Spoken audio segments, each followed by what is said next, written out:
వరంగల్ జిల్లా municipal commissioner కార్యాలయం ముందు చెరబండ రాజునగర్ కాలనీ వాసులు ఆందోళన చేపట్టారు. అధికారులు కరెంటు నల్లా కనెక్షన్లను కట్ చేశారని మున్సిపల్ కార్పొరేషన్ వరకు మట్టి కుండలతో ర్యాలీ ధర్నా నిర్వహించారు. భద్రకాళి దేవాలయ మానవీధుల కోసం తమను నిరాశ్రయులను చేసే కుట్రలను మానుకోవాలని డిమాండ్ చేశారు.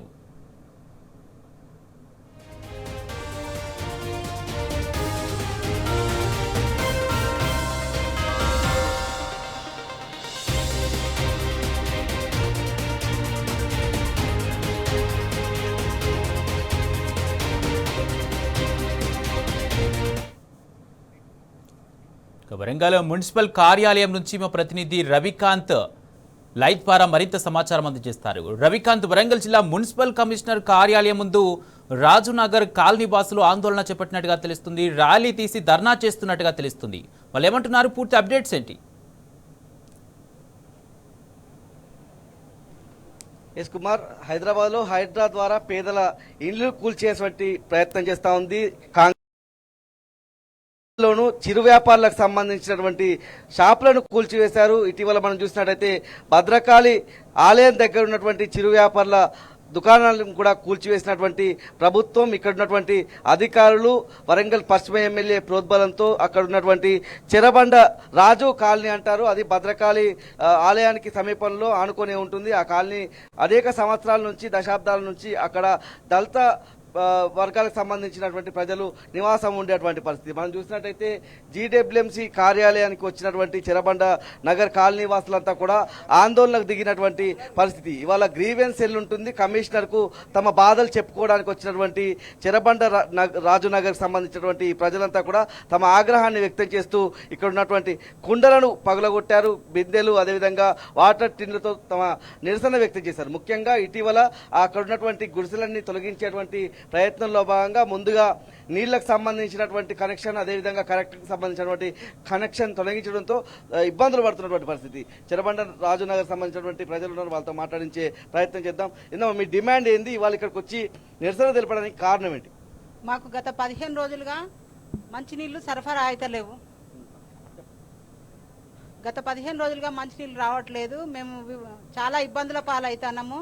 మేము ఈ సమయంలోనే 2-3 రోజులనే రిపేర్ అయింది అనుకొని మేము ఆగిపోయినాం. కానీ మేము ఎందుకు ఆగిపోయింది అని మేము నాయని రాజేందర్ రెడ్డి దగ్గరికి వెళ్ళినప్పుడు తను అన్నారు కదా, అన్ని విషయాలని మాకు ఇండ్ల విషయంలో డబుల్ బెడ్రూమ్ ఇస్తామంటే మేము ఒప్పుకోలేదు. తర్వాత లాస్ట్ టైంలో మాకు ఇంకా వాటర్ రావడం లేదు, అంటే వాటర్ కూడా రావడం లేదా, మీకు కరెంటు కూడా కట్ అవుతుందని కనీసం మాకేం సమాధానం చెప్పకుండా వెళ్ళిపోయినారు. తర్వాత మేము వచ్చి మళ్ళీ సమయం తీసుకొని ఆలోచించి మేము వినయన్న దగ్గరికి వెళ్ళినప్పుడు మాకు వేరే తను సొంతంగా ట్యాంకరు ఒక 2-3 టైమ్స్ అట్లా పంపించిండ్రు. అన్నకు వందనాలు. ఇంకోటి ఏంటిదంటే మాకు ఇంత ఇబ్బంది ఈ సిటీలో, ఈ మున్సిపాలిటీ దగ్గర ఉన్న భద్రకాళికి మున్సిపాలిటీకి ఎంత దూరం డిస్టెన్స్ ఉన్నది, ఎందుకు ఇట్లా చేస్తారు? ఆడవాళ్ళ సమస్యలు ఎన్నో ఉంటాయి. ఈ నీళ్ళ సరఫరా అనేది ఎందుకు బంద్ చేసిండ్రు మాకు కావాలి.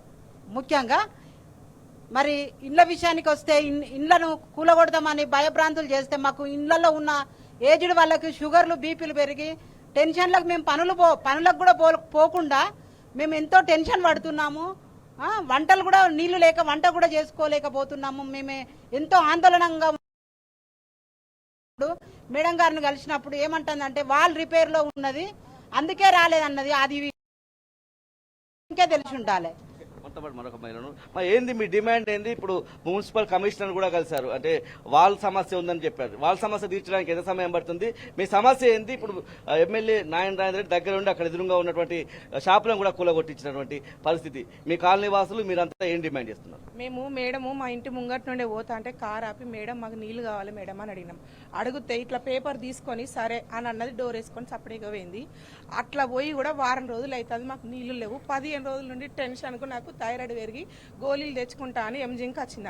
అదే నన్ను తీసుకుపోయి ఎక్కడో ఊరవతలెత్తే నేను ఎన్నడు రావాలి, ఎన్నడు దవాఖానలో చూయించుకోవాలి, నాకు ఫోన్ చేసి అంటారు డబుల్ బెడ్రూమ్ ఇల్లు ఇస్తే పో నీకు ఏమైతుంది, నీకు నౌకరీ ఇస్తారు కదా అని అంటారు.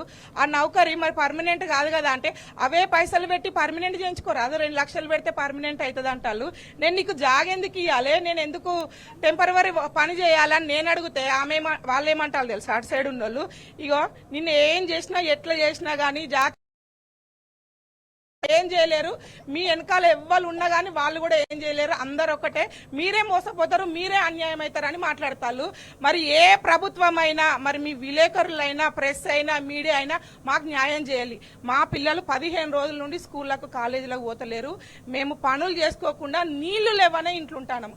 ఇవాళ వండుకొని తింటే 3 రోజుల దాకా అవే గిన్నెలు చదువుకొని అదే చీర మీద 2 రోజులు 3 రోజులు ఉంటాను. మాకు కట్టుకోవడానికి బట్టలు కూడా లేక, నీళ్లు లేక ఎంత ఇబ్బంది పడతాం. మరి మమ్మల్ని ఇట్లా భయపెడితే మరి మాకు రోగాలు టెన్షన్లు వచ్చి మరి మేము చస్తే మొత్తానికే మా భూములను మరి మీరు తీసుకొని పేదోళ్లను అనగదొక్కుతారా? మరి మేము ఓట్లేందే మీరు గెలిచిల్లా, మాదిగోళ్లే ఉండొద్దు అంటారు. మరి మాదిగోళ్ళ ఓట్లకు ఎందుకు వచ్చిల్లమ్మ మీరు వచ్చినప్పుడు?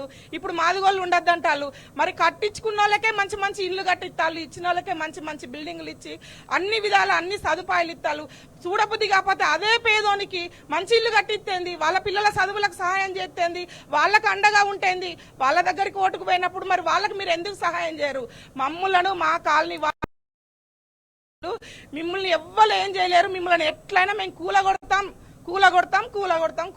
అంటారు. మాకు న్యాయం చేయాలి, మాకు న్యాయం చేయాలి. ప్రతి ఒక్కరు మరి మీరు వింటున్న ప్రతి ఒక్కరు మరి రాష్ట్ర ప్రజలు వింటారు, దేశ ప్రజలు కూడా వింటారు. మరి ప్రభుత్వం అంతా కదిలి వచ్చి మరి మాకు సాయం చేయాలని కోరుతాను. మేము మీరేం చెప్తారు? మీకు ఇళ్ల పట్టాలు లేవా? ఏంది పరిస్థితి? కారణం అంటే పట్టాలు ఉన్నాయి, మా కరెంటు బిల్లులు ఉన్నాయి, మాకు అన్ని అధికారులు మాకు ఇండ్ల పట్టాలు ఉంటేనే కదా మమ్మల్ని నివాసం ఉండని ఇచ్చిండ్రు వాళ్ళు. మాకు నీళ్ళ సౌకర్యం ఇచ్చిండ్రు వాళ్ళకు. ఇవాళ నీళ్లు లేకుండా వీళ్ళు వెళ్ళిపోవాలి, వీళ్ళు ఉండద్దు అని అన్నారు. వినయ్ భాస్కర్ మాకు ఈ ఎమ్మెల్యే లేకున్నా మాకు నీళ్ళ ట్యాంకర్ తెప్పించి మాకు పిల్లలకు మాకు ఇచ్చిండ్రు. ఇప్పటికీ మాకు నీళ్లు లేక పిల్లలకు జ్వరాలు వచ్చి మేము అవగోలించుకుంటా టైర్లు వచ్చి మేము ఆగమవుతున్నాం సార్. మా ఇండ్లు కూలగొట్టడింది ఎమ్మెల్యే. మాకు ఇంత నీడ లేకుండా ఎందుకు చేస్తాడు, మమ్మల్ని ఎందుకు ఇంత బాధ పెడుతున్నాడు, మా పిల్లలు మేమేం కావాలన్నది ఎమ్మెల్యే మాకు వచ్చి ముందరికి వచ్చి మాట్లాడాలి. మాకు కూడా చాలా అక్కడికి వచ్చాయి. దయచేసి ఎమ్మెల్యే గారికి తెలియదు ఏంటంటే మేము అక్కడ వెళ్ళిపోయేది లేదు. ఇవన్నీ ముచ్చట్లు చెప్పి మీకు నౌకలు ఇస్తారన్న మాటలు కాదు. పిల్లలు అవగలుగుతాను నీళ్ళు ఇయ్యనోడు రేపు నౌకలు రమ్మిస్తాడు, ఏం పెడతాడు? మాకు తాగే నీరే పెడతాడు. వినయ్ భాస్కర్ వచ్చి మాకు ఇక్కడ నీళ్ళు ఇచ్చిపోతే ఎమ్మెల్యే ఇయ్యాలా మాకు నీళ్లు? ఎందుకు ఇంత చేస్తాడు? ఎందుకు ఇంత బాధ పెడతాడు? మా పేదలు ఇళ్ళలో పని చేసుకొని బతికే దళితులం. ఏంది మా పరిస్థితి చెప్పండి. మాజీ ఎమ్మెల్యే వచ్చి మాకు నీళ్ళు ఇవ్వాలి, ఈయన ఎమ్మెల్యే గెలిచి మాకు వాటర్ సప్లై చేయడా? రిపేరింగ్ గంటలు అవుతుంది, ఎందుకు 2 రోజులు పడతాను ఎందుకు చెప్తాను మేడం? మాకు అవసరం లేదు, ఇప్పుడే రిపేరింగ్ కావాలి, ఇప్పుడే మాకు నీళ్ళు వదలాలి. మా పిల్లలు చూడండి, మేము చూడండి పావు గోలిచ్చి బతుకుతాను. మేమేం తాగాలి? మేడం ఇస్తుందా? వాళ్ళ పిల్లలు మేము మా లెక్క అవగలిస్తే తెలుస్తుంది అందరికీ. దయచేసి ఎమ్మెల్యే గారికి తెలియజేయండి. ఏమనగా మా పరిస్థితులను మా బాధలను అర్థం చేసుకొని మా ముందుకు వచ్చి మాట్లాడాలని కోరుకుంటున్నాం. మీరేం చెప్తారు? మీరేం డిమాండ్ చేస్తారు? 2 సంవత్సరాల నుంచి చుట్టున్నారు ఇళ్ల పట్టాలకు సంబంధించి. అంటే ఆలయం దగ్గర అభివృద్ధి పేరిట మీకు జరిగేటువంటి ఇబ్బంది ఏంది? అసలు మీ మధ్య ఏమైనా చర్చలు నడిచినాయి? అసలు ఎమ్మెల్యే వచ్చి ఈ జీడబ్ల్యూఎంసీకి సంబంధించినటువంటి ఉన్నతాధికారుల ద్వారా ఏం చర్చలు నడిచినాయి? అసలు ఇప్పటివరకు జరిగిన ప్రక్రియ ఏంది? ఇల్లు కూలగొట్టేటప్పుడు మీరేం చెప్పిళ్ళు? కనెక్షన్ కట్ చేసేటప్పుడు మీకు నోటీసులు ఇచ్చామని తెలుస్తుంది, ఏం చెప్తారు పూర్తి స్థాయిలో? కనెక్షన్ కట్ చేసేటప్పుడు మాకు ఎలాంటి నోటీసులు ఇవ్వలేదు, మా దగ్గరికి ఏ అధికారి రాలేదు, ఏ ఎంఆర్ఓ రాలేదు, ఎవరు కూడా మమ్మల్ని సంప్రదించింది లేదు. మాకు చెప్పకుండానే 2 రోజులు నీళ్లు కట్ అయితే 2 రోజుల నుంచి నీళ్ళు ఎందుకు రావట్లేదు అని చెప్పి ఎమ్మెల్యే గారి మీకు నీళ్ళే కట్ అయినాయా? ఓహో నీళ్లు ఇవాళ నీళ్లు కరెంట్ 2 కట్ చేయమన్నా కదా నేను, ఒక నీళ్ళే కట్ చేసిండ్రా మీకు? కరెంట్ ఎందుకు కట్ చేయలేదు? ఇంకో 2 రోజులు అయితే కరెంట్ కూడా కట్ అవుతుంది, నీళ్ళు కూడా కట్ అయితే నైట్ మీ ఇంట్లో మీకు జేసీబీలు వస్తాయి. ఎట్లయితే వాళ్ళ షాపులు కూలగొట్టి చేసినామో మీ కూడా అట్లనే అవుతాయి. మీరు మంచి మర్యాదకి ఇక్కడ నుంచి పోతేనే మంచిగా ఉంటుంది, మేము చెప్పినట్టు వింటేనే మంచిగా ఉంటుంది. లేదంటే మీకు ఏం జరుగుతుందో మాకు సంబంధం లేదు, మేము ఏం చేయాలో చేస్తాం అది అని చెప్పేసి మమ్మల్ని భయభ్రాంతులకు గురి చేసి ఒక రూమ్ లో కూర్చోబెట్టి మమ్మల్ని బెదిరింపులకు పాల్పడ్డాడు ఎమ్మెల్యే గారు నాయని రాజేందర్ రెడ్డి. మేము వెళ్ళి మమ్మల్ని అడిగితే మేము ఈ విషయమై మేము మళ్ళీ వినయాన్ని సంప్రదిస్తే గత 10 సంవత్సరాలు కూడా బీఆర్ఎస్ గవర్నమెంట్ లోనే మాట వీధులకు పునః శంకుస్థాపన జరిగింది. విషయం వాస్తవమే కావచ్చు, కానీ ఏ ఒక్క రోజు కూడా బీఆర్ఎస్ గవర్నమెంట్ వాళ్ళు కానీ బీఆర్ఎస్ లో ఉన్న అధికారులు కానీ బీఆర్ఎస్ ఉన్నప్పుడు ఉన్న ఆ రెవెన్యూ డిపార్ట్మెంట్ కానీ ఎవరు కూడా మా దగ్గరకు వచ్చి మమ్మల్ని కదిలించింది లేదు, మాతో మాట్లాడింది లేదు, మమ్మల్ని ఏమని లేదు. అది కాకుండా పైకి వెళ్ళి మమ్మల్ని గుర్తించి మాకు ఇంటి నెంబర్లు ఇచ్చారు, మాకు మీటర్లో స్టార్ట్ చేసి నడవడానికి మాకు మెరుగైన సౌకర్యాలు కల్పించారు. అన్ని వాళ్ళ హయాంలోనే మాకు నల్లలు కూడా అందరికి ఇంటింటికి నల్ల కనెక్షన్ వచ్చింది. ఈ రోజు వరకు కూడా ఇందిరమ్మ కరెంట్ మీటర్లు కూడా మాకు ఇచ్చారు, వినయాలనే ఇప్పించింది. మనకు జీరో బిల్లులు కూడా వస్తున్నాయి మనకి ఇప్పటివరకు కూడా. మీరేం చెప్తారు? మీకు ఇందిరమ్మ ఇల్లు ఇస్తాం కదా, ఎందుకు ఇక్కడ ఖాళీ చేయరు అని ప్రశ్నిస్తున్నారు. బట్టుపల్లికి పంపిస్తాం కాబట్టి బట్టుపల్లికి సంబంధించిన జాగిస్తే మీకు ఏం ప్రయోజనం లేదా, ఇక్కడనే ఉండాలని మీరు ఎందుకు కోరుకుంటున్నారు? మీ సమస్య పూర్తి స్థాయిలో ఏం చెప్తారు? అయ్యా, భద్రకాళ అమ్మవారికి గుడివికి వెళ్ళనీకి దారే లేదు.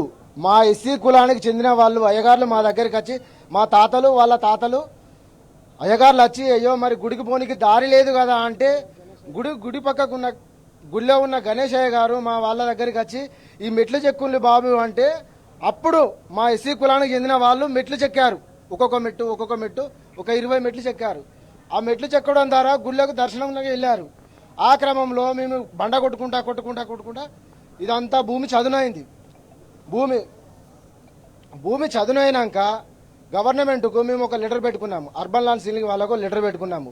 అయ్యా, ఇక్కడ మేము బండ కొట్టుకున్నాము, ఇది సర్ప్లస్ ల్యాండ్, ఇది దున్నిన భూమి కాదు, పంట వేసిన భూమి కాదు, సర్ప్లస్ ల్యాండ్ కాదు, ఇది మాకు ఇవ్వాలి, ఎస్సీ కులానికి చెందిన వాళ్ళం మాకు ఇవ్వాలంటే గవర్నమెంట్ 10 ఎకరాలు అలర్ట్ చేశారు. 10 ఎకరాలు అలర్ట్ చేస్తే దాంట్లో 4 ఎకరాలు పట్టాలు ఇవ్వవచ్చని కలెక్టర్ గారు, ఎంఆర్ఓ గారు వాళ్ళు విజిట్ చేసి మాకు 4 ఎకరాలలో పట్టాలు ఇచ్చారు. 4 ఎకరాల పట్టాలు ఇస్తే బొందలు ఉండడం వల్ల కాలక్రమంలో కొద్దిగా లేట్ అయింది. ఇన్ టైంలో వేసుకోలేదని మోసపూరితంగా కలెక్టరు, భద్రకాళి ఈఓ, నాగయ్య తహసీల్దారు వీళ్ళందరూ మోసపూరితంగా మా పట్టాలు క్యాన్సిల్ చేశామని, ఒక మోసపూరితంగా రాసుకొని ఆ పట్టాలు క్యాన్సిల్ చేసినామని, చనిపోయిన జన్ను మరియమ్మ ఆమె ఈరోజు చనిపోతే 10 రోజుల ముందు ఇచ్చినట్టు వాళ్ళు క్రియేట్ చేసుకొని మా పట్టాలు కొట్టుడు పోయినాయని వాళ్ళు చెప్పారు. అది కాదు, పట్టాలు కొట్టుడు పోలేదు, ఎవరి పట్టాలు వాళ్ళ దగ్గరనే ఉన్నాయి, ఒరిజినల్ డాక్యుమెంట్స్ మా దగ్గరనే ఉన్నాయి. ఇప్పుడు గుడి డెవలప్ కావాలంటే, గుడి డెవలప్ కానికి కారణం మేము, మమ్మల్ని అక్కడి నుంచి వెళ్ళగొట్టడానికి నాయని రాజేందర్ రెడ్డి గారు కనీసము మా ఇళ్లలోకి వచ్చి వాటర్ ఎత్తలేవంటే, అయ్యో మీకు వాటర్ ఎత్తలేవా నన్ను ఓట్లేసి గెలిపించరు కదా, మరి ఎందుకు వస్తలేవు నేను అడుగుతాపా, మరి కమిషనర్ గారి దగ్గరికి వస్తా, కలెక్టర్ గారి దగ్గరికి వస్తా, మరి మీ సమస్యని నన్ను ఓట్లేసి గెలిపించరు కదా, ఎందుకు వస్తలేవు అని అడగనీకు రాలేదు. కనీసం మేము పోతే మమ్మల్ని హేళనగా మాట్లాడి ఒక రూమ్లో నిర్బంధించి, మళ్ళీ ఆయనతోటి ఒక కార్పొరేటర్ తోటి ఫోన్ చేయించి, మీరు 5 గంటల వరకే టైం, మాజీ కార్పొరేటర్ మీకు 5 గంటల వరకే టైం, 5 గంటల వరకు మీరు నేను చెప్పినట్టు వినకపోతే డబుల్ బెడ్రూము, ఇంటికో నౌకరు, ఆ మాటకు మీరు వినకపోతే రాత్రి ఇల్లు కూలగొడతామని చెప్పడం జరిగింది. దానికి మేము అంగీకరించలేదు. నాయని రాజేందర్ రెడ్డి గారు ఇప్పటికైనా పేపర్ స్టేట్మెంట్ ఇవ్వడం కాదు, మా కాలనీకి వచ్చి మమ్మల్ని విజిట్ చేసి మీ సమస్యలేంది అని చెప్పమని కోరుతున్నాను. ఇది మొత్తం చూస్తే చెరబండ నగర్ కాలనీ వాసులకు సంబంధించినటువంటి సమస్య అధికారుల దృష్టికి, ఇటు ఎమ్మెల్యే దృష్టికి తీసుకెళ్లినా కూడా ఆ సమస్య పరిష్కారం కావడం లేదు. మమ్మల్ని పూర్తిగా నిర్వాసితులను చేసేటువంటి, నిరాశ్రయులను చేసేటువంటి కుట్రలు జరుగుతున్నాయన్నటువంటి అంశాన్ని అయితే చెరబండ రాజునగర్ సంబంధించినటువంటి ప్రజలు వాళ్ళ ఆవేదనగా చెప్తా ఉన్నారు. మేమంతా కూడా దళిత బిడ్డలం, మమ్మల్ని అన్యాయం చేసి మా పొట్ట కొడుతున్నారన్నటువంటి ఒక ఆవేదన వ్యక్తం. Thank you Ravikanth.